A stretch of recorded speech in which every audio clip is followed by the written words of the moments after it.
The next speaker I have to introduce to you kind of came through a transformative experience. So I went up to Chattanooga. One of our board members works for Whiteboard, and they put on this event for creatives. And it was good. It was some great moments, really great people. But then it was the end of the day, and it's hard to speak at the end of the day, end of a conference. And our next speaker, Sheaba, got up there and just kind of did something different to the room. And it did something I'd never seen a speaker do. And I don't want to take your fire because maybe you'll do this, but was just different. And I told her, I was like, you are so good. And your presence is so powerful. And so part of the opportunity I have is to invite people into this community, say, hey, this moved me in some way, and I think other people need to hear this. So I want to give you a little bit about her background. Sheaba Chako is a sought-after executive leadership coach. She's an anxiety relief therapist. She's a TEDx speaker. But here's really her specialty, helping ambitious and empathetic visionaries navigate the messy middle, where growth gets gritty and clarity is hard won. So she has a deep experience guiding high-impact change makers in uncertain times and transitions, and she's passionate about helping people find resilience, purpose, and forward momentum even when the path isn't clear. So please join me in giving a standing ovation to our next speaker, Sheaba Chako. Woo!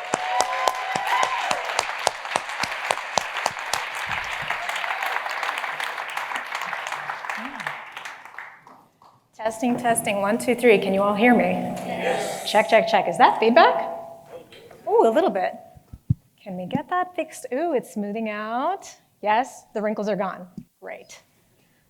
I am really excited to be here tonight, mostly because of the energy that is in the room.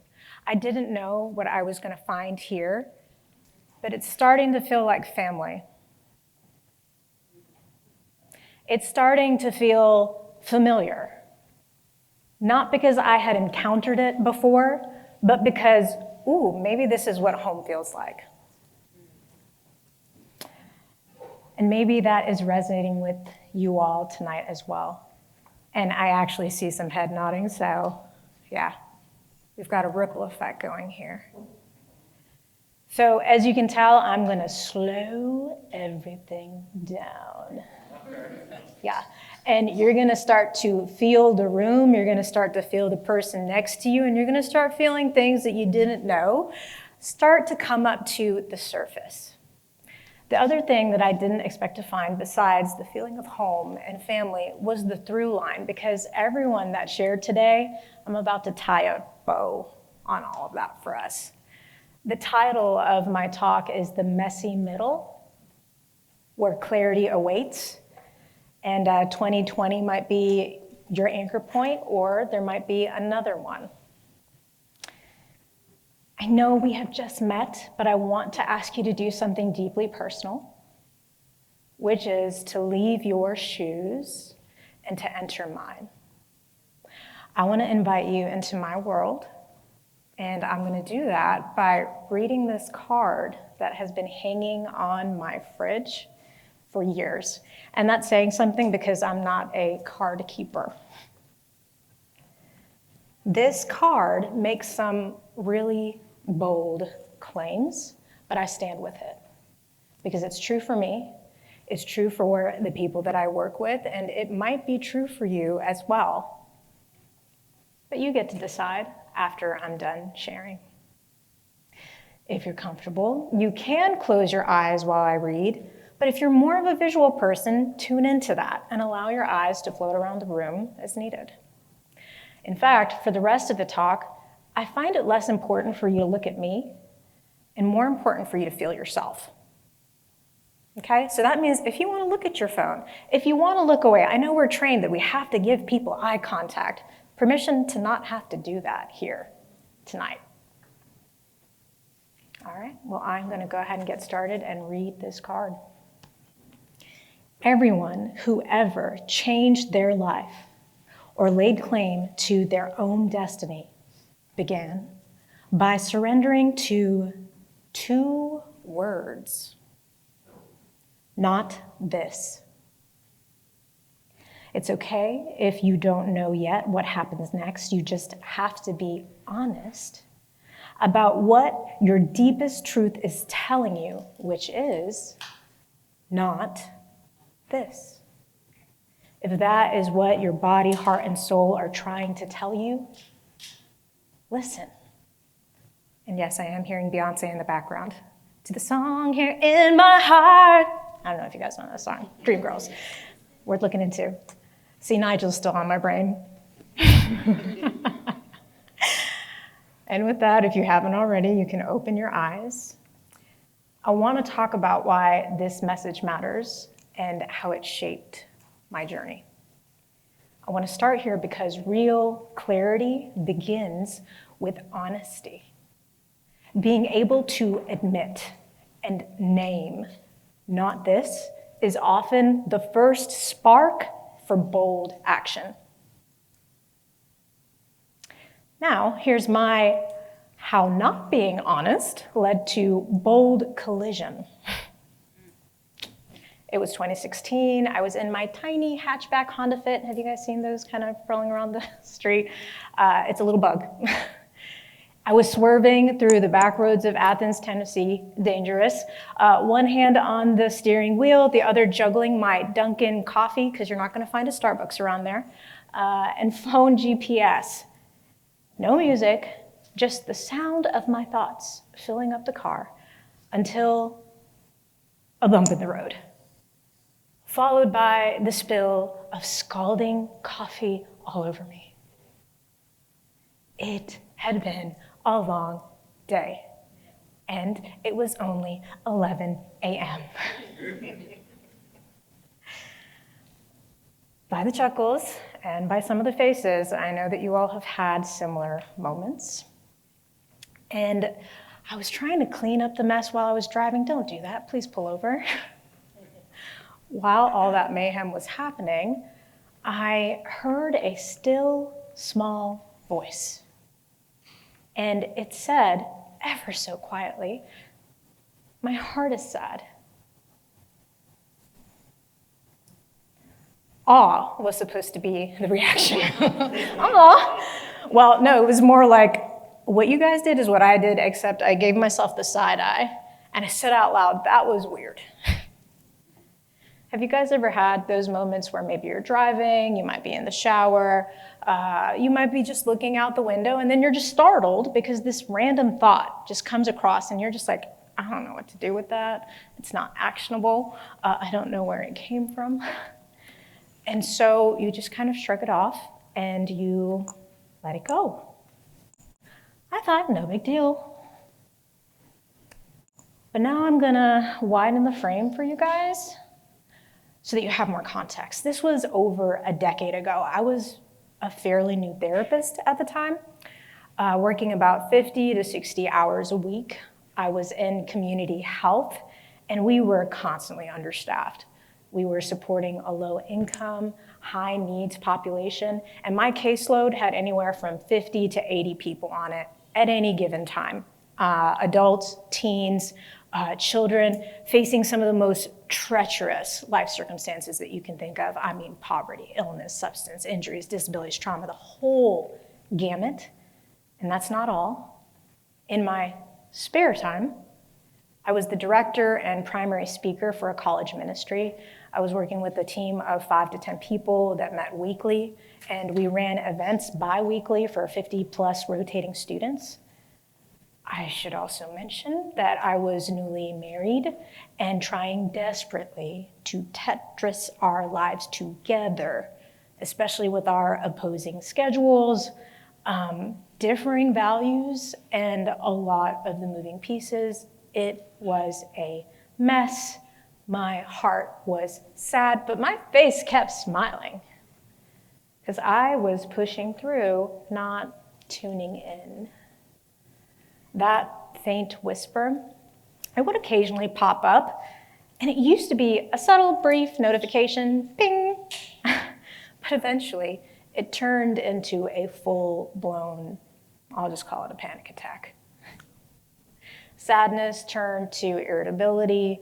Irritability turned into outright frustration until one day I burned out.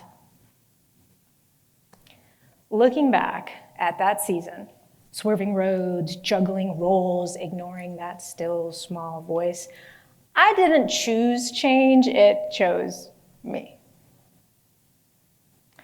The good news is I made it to the other side. You can too, but the better news is you don't have to learn the hard way. There is a more energizing way, and I want to share that with you tonight. But first, I want to acknowledge that not everyone here is on the brink of burnout. Some of you are thriving, and some of you may just be getting started. But no matter where you're at, if you are searching for clarity, struggling with uncertainty, or maybe you just simply want to be prepared, you are in good company. The messy middle, where clarity awaits, name of the talk tonight, the messy middle is the rough patch that all growth-oriented leaders go through over and over and over again, because it is that confusing friction that happens just before a key fundamental shift occurs. It's a plateau where momentum dips, doubts surface, and discomfort lingers. And it feels like a holding pattern with no end in sight, but I assure you, it is actually not a problem. It's actually part of the change process. The slowing, it's like a check engine light that wants to let you know what got you here is not going to be what gets you there. The messy middle is where people either throw in the towel or push past their limits. And I want to equip you with tools to move through that space with intention so that those growing pains serve as a rite of passage that prepares you for the next level. So from my own mess and from guiding leaders like you through theirs, I've developed a very simple framework, and it's not meant to just sidestep burnout, but to sharpen your vision and edge for what's next. And to support you as one avid note taker to another, I have prepared a handout that recaps these key steps, summarizes the message, and includes a reflection question so you guys are set. I want you to just relax, listen, be present, and maybe a little uncomfortable. So no need to scribble. At the end, the team is going to put up a QR code for you, and then you'll be able to take away my best tools from the messy middle. You guys ready to keep going?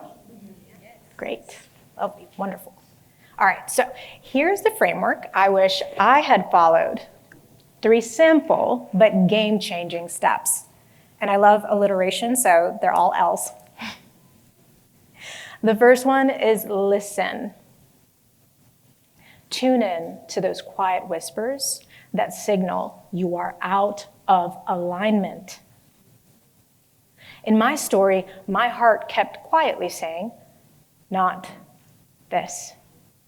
Too often I and other driven individuals ignore these signs because we have our eyes set on the finish line. But listening is how you catch yourself before the burnout and how you can be a good steward of your talents and your skills. Number 2, list. Take inventory. Write down those ongoing frustrations, even when they're totally manageable. Even when they seem like, well, what are you going to do? That's life. It is what it is. Does not matter. Write it down, because they are like a trail of breadcrumbs. The moment when your energy drains, when you feel out of sync, when the irritability or fatigue creeps in, these aren't just annoyances, they are data points. Ask anyone that's been through burnout, they will tell you. These data points tell you where you have crossed a personal limit or where something essential is missing. So it's not just the bad things that are happening, it's also the good things that are not. I know that it's counterintuitive, but this list of frustrations are actually dropping hints about what matters most to you. Number 3, let go. This one's the toughest and most freeing. We're going to ask you to let go of versions of yourself that carried you this far but won't take you further. For me and for many of my coaching clients, this means releasing old roles and releasing old patterns or habits. So I'm going to mention the top 3 that I struggle with and people like me struggle with. Maybe you'll relate to them, maybe you won't, but hey, sometimes it helps to get the wheels turning. So number 1 that comes to mind is overfunctioning. So I'm going to give you an example of that, the impulse to fix everything and take responsibility for everyone around you, even when they didn't ask. Overfunctioning. Another pattern you might need to release or let go of is underreacting. And that can look like staying silent or dismissing personal discontentment when what you really need to do is be open and honest about what's not working. Another pattern is playing small. So hiding your value, shrinking your voice, downplaying hard wins or the contributions and the service that you give and offer. So whether or not you relate to these, the goal is to practice spotting old strategies that aren't getting you positive results. The saying goes, I think, what's not measured cannot be managed. If I said that right, yeah. What's not measured cannot be managed. And so that's why we're saying, hey, track, list, so that you can see patterns emerge over time. Another thing that I really want to emphasize, because many of us are going to think the solution is to just try harder. That is rarely ever the answer. Often it's the very habits that once kept you safe and maybe even made you successful at one stage, it ends up holding you back at the next. So when you give yourself permission to listen, list, and to let go, you start to create space for a new version of yourself to slowly emerge, one that's grounded in your authentic core, and one that is ready to rise to any occasion. The question is not whether or not you're going to make it or whether or not it's going to work out. It's more, I'm going to figure it out. I'm going to find a way, because you have that conviction, the way that Matt was describing earlier tonight. If I had to sum up the number 1 reason we either lose our vision or why we don't know where to start, I'd have to say in my experience it's because we become disconnected from our own center. We get lost in the noise, not just opinions and judgments, but also the clutter of duties, roles, obligations, and needs that we have been trained to meet. Our vision gets clouded when we are constantly plugged into helping others, handling projects, or living up to expectations, sometimes feeling guilty at just even the thought of unplugging. Yes, you're already in trouble if you feel guilty at even the thought of unplugging, because you end up living their life, not yours. In trying to keep everyone afloat, we forget to put on that proverbial oxygen mask, and we end up ignoring what we ourselves need to stay true and to stay standing. And that disconnect has a price. When you keep the true state of your heart and mind to yourself, either to protect others or to just keep things going, you can start to feel really lonely, even when you're surrounded by a sea of faces. When there's no shelf space for your own needs, your own wants, and your own preferences, things start to feel heavy because you're carrying their stuff, not yours. And you slowly start to fade as you lose the core of who you are and what you're about. When your direction is set by the world instead of by your inner compass, self-trust fades and feeling lost becomes the norm. So for those of you who might be feeling a little bit nervous, let me be clear. I'm not saying you have to quit your job. I'm not saying that you have to abandon your people. I'm not saying that you have to walk away from service just to find clarity. What needs to shift isn't the circumstance as much as the version of yourself that is showing up to these circumstances and to these commitments. It's about pruning back what no longer fits so that you have the energy and the space to create, to take healthy risk, and to grow from a place of alignment. Here's a truth and a little bit of a trick that I always keep coming back to. Every time you say yes, you are saying no to something else. You've got to be aware of the trade-offs. Trade-offs are not the enemy, but they are the reality of meaningful, purposeful leadership. Vision lies at the intersection of ownership and belonging. Ownership is the feeling of this direction is mine.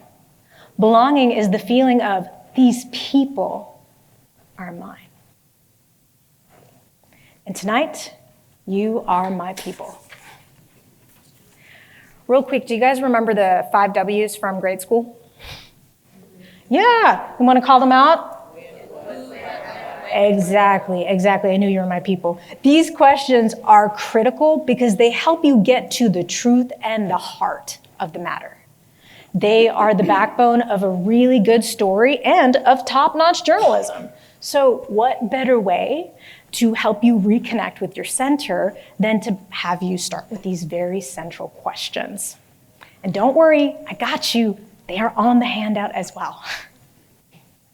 So what you're gonna end up doing, I'm gonna read them out here slowly. You're not gonna answer them, you're just gonna let them wash over you, okay? This is just a prime. We're just priming before we paint, right?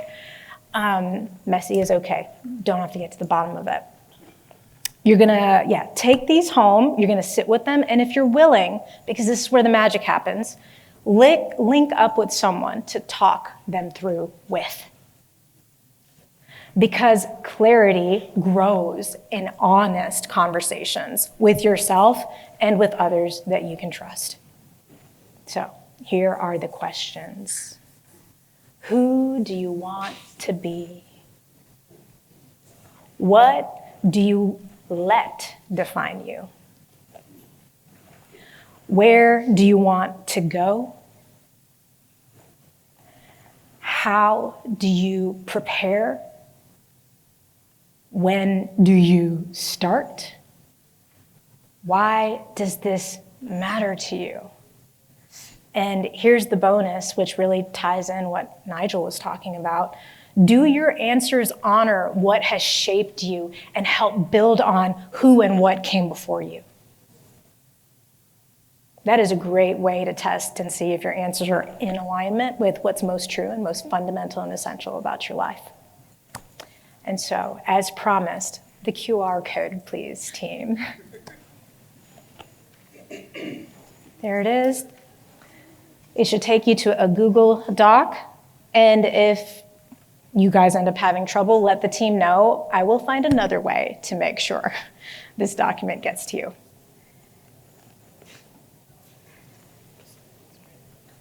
All right, how are we doing on time? We are much past on time. So I'm not gonna do a quick exercise with you guys, but you can do the quick exercise that's in your handout when you have time. So with that, I shall conclude. Awesome, thank you. Thank you so much. Sheaba. Truly, thank you. Thank you so much. I just want to say that was really powerful. I love that you gave us permission, thank you, to build on who we've been, but also to let go of the version that no longer serves our vision and how we're moving forward. So anyway, if you guys can give her one more round of applause, thank you.